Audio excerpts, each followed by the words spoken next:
Everyone, आप सभी का स्वागत है मेरे YouTube चैनल में। उम्मीद करती हूँ आप सभी खैरियत से और हेल्दी होंगे।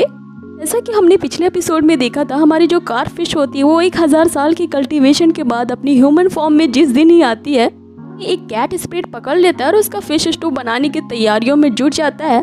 खांडे मुँह से चढ़ा करके उसमें आग लगाने ही वाला होता है। हमारी फिश उसे बॉस बॉस चिल्ला रही होती है और उसे अपनी गैंग में शामिल करने के लिए आग्रह कर रही होती है। उसे सुनाई देता है कि वो दो प्यारे से रैबिट अपने मास्टर से मना कर रही होती है उसे पकाने के लिए।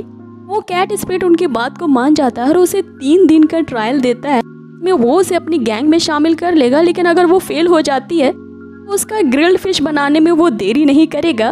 वो यहाँ बहुत खुश हो जाती है और अपना नाम जाओली बताते हुए उसका नाम पूछती है। इस पर वो कैट स्पिरिट अपना नाम होपो बताता है। जाओली उसे होपो बॉस बुला रही होती है। उन रैबिट्स को बॉस नंबर 2 और बॉस नंबर 3 कह रही होती है।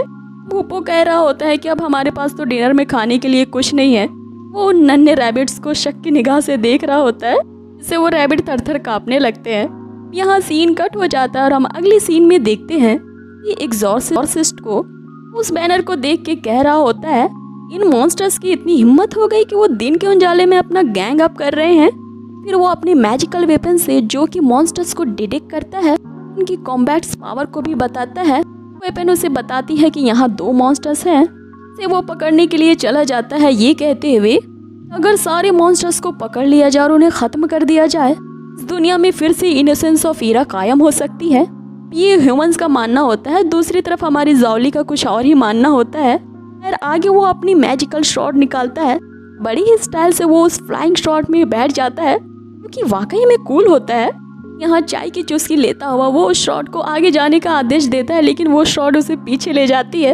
इससे वो अपने शॉट को स्टूपिड शॉट कह रहा होता है, तो वो उस शॉट उसे खींचते तानते ले जा रही होती है आगे। और ये बहुत फनी होता है देखने में। हम देखते हैं जाओली को, जो गबगब खा रही होती है, कह रही होती है मुझे ना खाने के लिए, तुम्हारी इस मेहमान नवाजी के लिए मैं तुम्हें कुछ देना चाहती हूँ। वो चीज़ है थैंक्स। वो अब मैं निकलती हूँ, ठीक। और ऐसा कह के वो वहाँ से जाने लगती है। वो उसे बोलता है रुको। इस पे वो मुड़ के कह रही होती है, तुम मुझे बर्तन धोने के लिए तो नहीं कहोगे ना।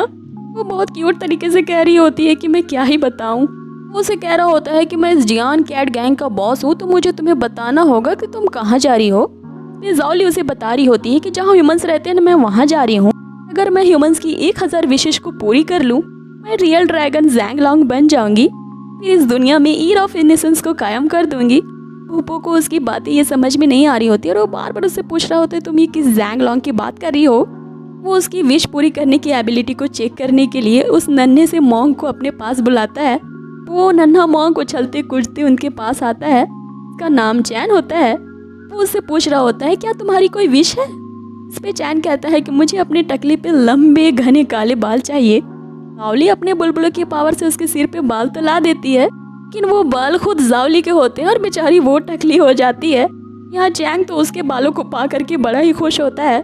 जाओली उससे अपने बालों को वापस ले लेती है। वो उससे कहता है कि तुम्हारे विश तो कोई काम ही नहीं करते। तो जाओली कह रही होती है कि असल में बात ये है ना कि मुझे थोड़ी और प्रैक्टिस की ज़रूरत है। बेचारा वो लिटिल मॉन्क रोते हुए कि मेरे बाल कहाँ चले गए वहाँ से चला जाता है। जाओली उससे कह रही होती है कि बॉस आप भी एक विश मांगो। इस पे होपो कह रहा होता है कि नहीं नहीं, मुझे तुम्हारी कोई विश की ज़रूरत नहीं है। तुम जो बनना चाहती हो ना ज़ैंगलॉन्ग, वो बन जाओ। जाओली उछलते कूदते वहाँ से जा रही होती है। तभी वहाँ उसे वो एग्जॉर्सिस्ट दिखता है। ये कहते हुए उसके पास आता है कि कोई भी यहाँ से बच के नहीं जा सकता मुझसे। वो एग्जॉर्सिस्ट सुई उसके गालों की तरफ इशारा कर रहा होता है। इस पे हमारी जाओली को लगता है कि वो उससे किस मांग रहा है। वो जाके उसे किस कर देती है। सुई कहता है कि बेशरम मॉन्स्टर, जल्द से अपने असली रूप में आओ। होपो उसके सामने आ जाता है और कह रहा होता है कि इससे डरने की ज़रूरत नहीं है। मॉन्ट कुनलुन का एक लोएस्ट लेवल का एग्जॉर्सिस्ट है और हम इसे तुरंत हरा देंगे, तो फाइट करने के लिए तैयार हो जाओ। लेकिन हमारी जाओली यहाँ दुम दबा के भाग जाती है और वो नन्हे रैबिट भी उसके पीछे चल पड़ते हैं। बेचारे होपो को तो अकेला ही छोड़ दिया इन्होंने। और सुई उस पर हमला कर देता है, ये कहते हुए कि तुम्हारे स्किल्स तो बहुत वीक है, मेरे सामने किस चीज़ का शो ऑफ कर रहे हो। फिर से जाओली चिल्लाते हुए आती है कि मेरे बॉस को जाने दो, और वो तेज़ी से आते हुए होपो को ही टक्कर मार देती है। यहाँ उसने मदद करने की सोची भी तो उल्टा पड़ गया। यहाँ सुई उन दोनों को बांध करके उसी हांडे में पकाने की कोशिश कर रहा होता है। हम देखते हैं कि वो 2 रैबिट उस हांडे में स्विमिंग कर रहे होते हैं मज़े से। और सुई उनसे दूसरे मॉन्स्टर्स का पता पूछ रहा होता है। यहाँ कह रही होती है सर क्या आपका सिर्फ सूप से ही पेट भर जाएगा। फिर सोई कहता है कि तो तुम मुझे और भी मॉन्स्टर्स का पता क्यों नहीं बता देती हो। जाओली कह रही होती है कि बस आप बताओ सर आप कौन से मॉन्स्टर्स को खाना चाहते हो, बस आप विश करो मैं आपकी विश पूरी कर दूंगी। वो यहाँ उसे कह रहा होता है कि इसे कुछ बताने की ज़रूरत नहीं है, हम अपने लोगों को धोखा नहीं दे सकते। वो कहता है कि इस माउंटेन में हमारे अलावा और कोई मॉन्स्टर्स नहीं है। सुई उसे चुप करा देता है और जाओली से कहता है कि अगर तुमने आगे नहीं बताया तो मैं इसे सूप में डाल दूंगा। यहाँ हम देखते हैं कि वो दो रैबिट्स एक दूसरे की पीठ खुजा रहे होते हैं उस सूप में। यहाँ कह रही होती है कि तुम इसे मत डालो सूप में, मुझे डालो क्योंकि मैं फ्रेश कार्प हूँ ना और उसका ज़्यादा टेस्टी सूप बनता है। फिर सुई कहता है कि तुम फ्रेश कार्प नहीं हो बल्कि एक महा महा महा बुद्धू कार्प हो। जाओली कहती है कि मैं कोई फूल नहीं हूँ, जिन लॉन्ग हूँ जो लोगों की विश पूरी करती हूँ। फिर सुई कहता है तो ऐसी बात है तो मेरी भी एक विश पूरी कर दो, माउंटेन के दूसरे मॉन्स्टर्स को मेरे सामने लेकर के आओ। फिर जाओली कह रही होती है सर यहाँ तो बहुत सारी मॉन्स्टर्स है तो आपके लिए सबसे बड़ा वाला मॉन्स्टर लाऊं। हाँ हम देखते हैं कि सुई अपने वेपन से उन दो छोटे रैबिट्स को एयर ड्राई कर रहा होता है। ओली अपने मैजिक शुरू करती है जिससे वहाँ एक काली घटा छा जाती है, ड्रैगन की परछाई नजर आती है। ये देख के वो नन्हे रैबिट भी कि यहाँ कुछ भयानक होने वाला अपना बोरिया बस्तरा बांध लेते हैं। ये तो यहाँ खुश हो जाता है और उस मॉन्स्टर को पकड़ने के लिए एक फॉर्मेशन बना लेता है। लेकिन जो हमारी जाओली होती है उससे कोई चीज परफेक्ट कैसे हो सकती है। का मैजिकल बॉल उसी की तरफ फुदकते हुए उसके हाथों से फिसल जाता है और सुई वहाँ से गायब हो जाता है, ये कहते हुए तुम धोखेबाज मॉन्स्टर्स तुम्हारी हिम्मत कैसे हुई मुझे स्कैम करने की। वो यहाँ उसे कह रहा होता है कि तुमने तो कमाल ही कर दिया, उसे यहाँ से भेज दिया।